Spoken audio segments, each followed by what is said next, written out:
Drink wonderful coffee at a reasonable price from customroasting.net.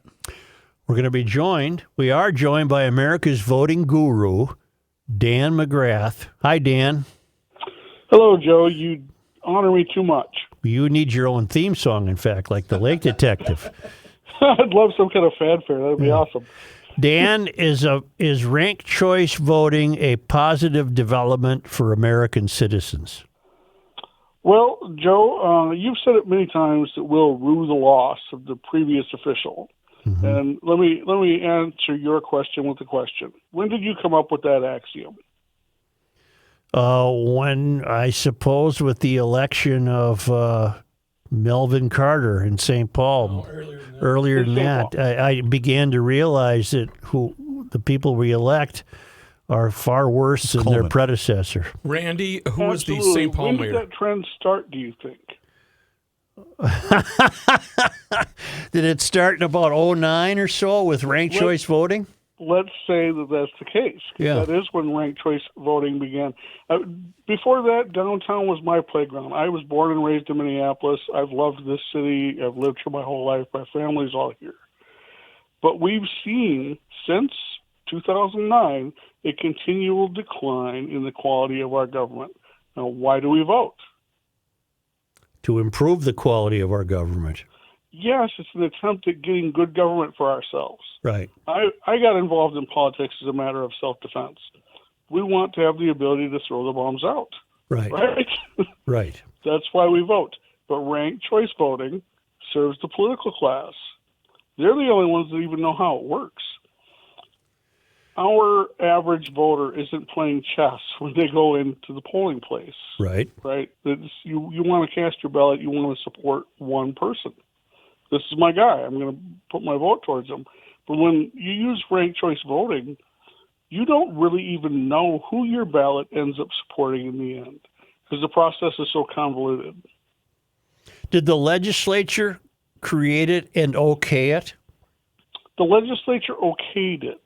They didn't mandate it. They just allowed charter home rule cities to enact it if they want to, like as an experiment. The Minneapolis and St. Paul both started doing it around the same time. And I just saw Sharon Sales Belton. Remember her? Sure. I just saw her in an ad on a YouTube video the other day, and she was out there campaigning against Fateh. Mm-hmm. And I thought of you right away. Like, yeah, we will rue the loss of the previous mayor. Mm-hmm. I thought she was nuts when she was in office, but she's out there talking sense right now. Well, do we know the name of the legislator who carried the bill in the House or Senate? I don't have that. I don't remember. Is that something that could be found? I'm sure it could be, yes. I could dig it up for you and email it to you later if you want. I would love that. Do that at your convenience. In the meantime, so we are justified in sensing that ranked choice voting offers something amiss, something out of tune with what we've been used to in our lives.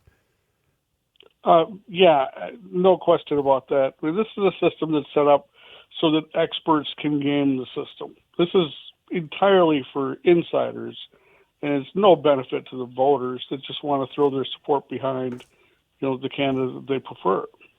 How can Omar Fateh, for example, benefit from ranked choice voting? Well, you're kind of flooding the zone with a whole bunch of socialist candidates. So right. No matter who comes out on top, it's going to be the ideology that wins. Right. But you can put candidates in place that aren't spoilers. And they game the system by saying, like, rank me number 2, vote for me number 1, and nobody knows on the average voter side how that's all going to shake out. But the insiders have done all the statistical analysis, and they know the optimal way to get the person they really want in office to win. Wow. Do they flood the zone with people who don't have a chance to win in the hopes that Fateh wins? Well, how many candidates are there for mayor this year? Like 14? So, yes. There's quite a few, yeah. It gets a little absurd with the system. A primary will whittle it down to the top 2 most popular candidates, even in a nonpartisan system like Minneapolis has. But then you're confronted with a daunting task. How are you going to research 14 candidates for mayor and know what you're doing when you go to vote? Can you, in ranked choice voting, I'm allowed to just cast one vote, aren't I? Well, you can, but if you do that, you're actually diluting the power of your ballot. Some ballots in ranked choice voting have more power than others because they last longer through the process of rounds they go through of counting. Mm-hmm. So some voters end up disenfranchised, and you yourself would be. If you cast your vote for just one guy that you like, your ballot probably ends up in the garbage. Can you vote for the same person 3 times? No, that would be maybe a better way to do it. I'll have to analyze how that would work out in the end. But no, if you vote for one, you're voting for one, and if your guy doesn't get a majority in the first round of ballots, your ballot is in the trash, and it doesn't count anymore as round after round of subsequent counting happens. But my guy could get a majority in the first round, depending on my second and third choices. Well, that's where, yes, if you put in the second and third choice, then your ballot can last longer in the process and have more influence. So this is a system where we're disenfranchising voters if they choose. It's not required to vote for more than one candidate, but if you choose to, you can end up with your ballot not mattering at all. No, what I meant is, can I make the same person my first, second, and third choice? You can't. You cannot do that, all right. Mm-mm. Because that would disqualify my vote or just merely dilute it? It would probably be a spoiled ballot. Okay. Because you marked the ballot incorrectly, so they'd throw that one out. I see. I'm reading your email. You emailed me yesterday with your bullet points on this, and it's just horrific. The winning candidate often does not have a true majority because ballots get thrown out as rounds of counting progresses to create the illusion of a majority. Yes, they're all about the majority. They don't like the plurality system. And you did mention the difference between majority and plurality yesterday. Mm-hmm. It's fairly simple. Plurality is the most votes of all the votes for candidates, and the majority would be 50 plus 1%. Right. So I favor majority. Well, plurality is how we do it normally. If you have 3 candidates and one gets 45% of the vote, and one gets 35 and then 25, the one that gets 45 is going to be the victor, even though he doesn't have an actual majority. Okay, I mean, I favor plurality then. Plurality, all yeah. Right. So they try to create a false majority with ranked choice voting so that at the end of all the ballots that are still left in the system after they've thrown a ton of them away, the majority of the remaining ballots all go for one candidate, and they say, well, that candidate has a majority. But if we were using a plurality system, he might have only had 30% of the vote. The insiders could game this, but only through means that they understand. I'm not going to figure it out. Is that a safe assumption? I can barely wrap my head around it, Joe, and I'm kind of in this industry. Really, the Minnesota Voters Alliance that I'm doing consulting and communications for on occasion was founded by Andy Selick in 2004 specifically to fight this. He is the expert on this subject. If you want to really dig deep into it, I'd recommend you talk to Andy. Mm-hmm. Well, I think Minneapolis and to a certain degree St. Paul are facing the most important elections in history. And I at this particular moment, this being a week from today, this will happen, I have no idea what to expect. You don't have a prediction? I think given the ability of the insiders, and clearly the insiders of Minneapolis are the DSA, my prediction would be they're going to figure out a way to elect Fateh. I think you're right, and it frightens me. I'm going to go against both of you. And I hope say Kenny's right. Jacob gets it. Because, Kenny, you think there'll be an awakening of some sort? That I think if enough people hear what was said at that debate last night and just how blatantly ignorant he is, that the voters will come through. and realize. Well, he what's does have to happening. answer. He does have to Well, answer his questions. Go ahead, Dan. Guys, the problem is Minneapolis, we have way more common sense conservative people in Minneapolis than actually turn out to the polling place. Yeah, The people that turn out to vote are the political class, the people that are invested in the system, and they're going to go for the socialists, I'm afraid. I hope I'm wrong. Kenny, I hope you're right. I really do. I live here still. Yeah, I'm lucky. I admit I'm lucky, Dan. Yeah. Dan, we'll be in touch again probably this week as more developments make themselves known to us.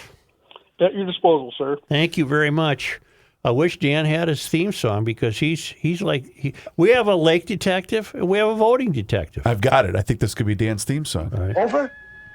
Did you say over? Could be it. Dan McGrath is very knowledgeable about this. And if you read his bullet points, you'd even be more despondent. Joe. The system encourages people to vote for candidates they don't actually support or even know anything about, and those uninformed votes can count towards the win for the fringe candidate. That's why I'll be wrong come election day next week, because of that reason right there. And the confusing process makes the results less transparent. Hardly anyone can make sense of the results afterwards by looking at the data. So it's hard to audit and also more complicated to do a recount.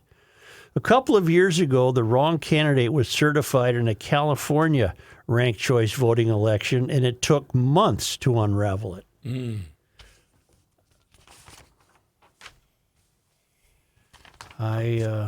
Yep. Got her. Play it. How long does it take you to get Omar and Fry back on the air? Play it again. I mean, is this the babbling person you want? And a commitment was made to direct Minneapolis police to arrest federal agents. That would be dangerous. That would be irresponsible. And my simple question is, how would our police officers do that? How would our police officers arrest federal agents when, simply put, they have much bigger guns and it would be illegal? And that's part of it. But we should actually dig in on the answer to this question, because this gets to the crux of the issues that we actually deal with. You committed to arresting federal agents. My simple question is how? Yeah, well, if there's any federal agent that has a mask on, that should not be allowed in our city. I agree with that, but how? How do you arrest them? Well, we can work with our state partners, we can work with our attorney general, we can work with it cross-jurisdictionally, we can work as a city. But specifically, how would you arrest them? The reality Because is... this would put our neighbors in danger. See, my first instinct, if I was Jacob, would be to not answer that. But I think Jacob did the right thing by entertaining that question, because he really made Fateh look stupid. And just by entertaining that squirming. stupid. Yeah, but boys, has a darkness descended on us? Is it a fait accompli? Have the skids been greased here? Well, like I said, there's too many people. I don't know how many metaphors I can keep coming up with. There's too many people that want everything that Omar Fateh stands for. That's the problem. I don't believe a word Omar Fateh says. Me either. Not one single word. I would love to believe a word he says. I can't. There's nothing. There's no substance there. There's nothing. He's a professional grifter. If you're a Democrat, Joe, in Minneapolis, not a conservative, not a Republican, if you're a Democrat, what has Jacob Fry done to make you mad, to make you turn to Omar Fateh? Name one thing. Maybe support of the police. Yeah, the police and the response to the riots. Other than that, what? Well, in other words, why would you turn on Jacob Fry now if you're a DFL or a Democrat?